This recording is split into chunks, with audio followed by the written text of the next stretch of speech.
अद्वेष्टा सर्वभूतानां मैत्रः करुणः एव च निर्ममो निरहंकारः समदुःख सुखः क्षमी।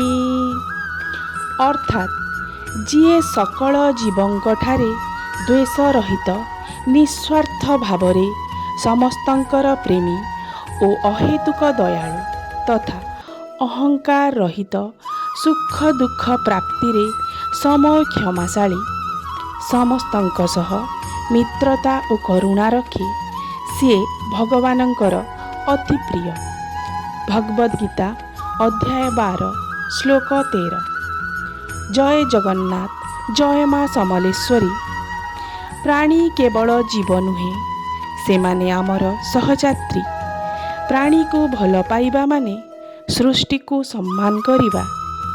एहाकू भित्ति करी मोर कवितार उपस्थापना। कवितार शीर्षक हेउछि प्राणी सेवा, सेवा ही धर्म।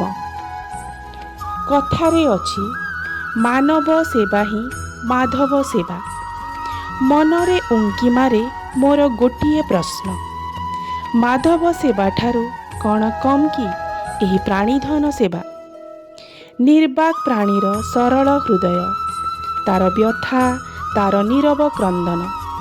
कोमल पक्षीर चाहाणी रे लुचि थाए केते जंत्रणार स्पंदन। जिए लाघव करे सेई जंत्रणा, सीए हेउछि सत्य सेवक। पीड़ित प्राणीर दुख हरि सीए हुए जगतर असल नायक। क्षुद्र हेले मध्य प्राणीटीए विशाल जगतर अंश। तार अवदान रे चली थाए आम जीवनर निरंतर रंश। क्षीर अंडा मांस देई पोषे आम स्वास्थ्य संपद। तथापि स्वार्थरे भूली जाई करू तार अवमान अनवद्य। स्वार्थ सरीगले जेतेबेले छाड़ी देउ अन्य हातरे, मानवता रहिला सेठी केउ पथरे। निरीह प्राणी नुहे केवल जीविकार एकमात्र उपाय। भक्षक नुहे रक्षक हुआ, एहा हेउ आमर निश्चय। प्राणीधन संपदर रक्षा और सेवा हेउ मानव धर्म।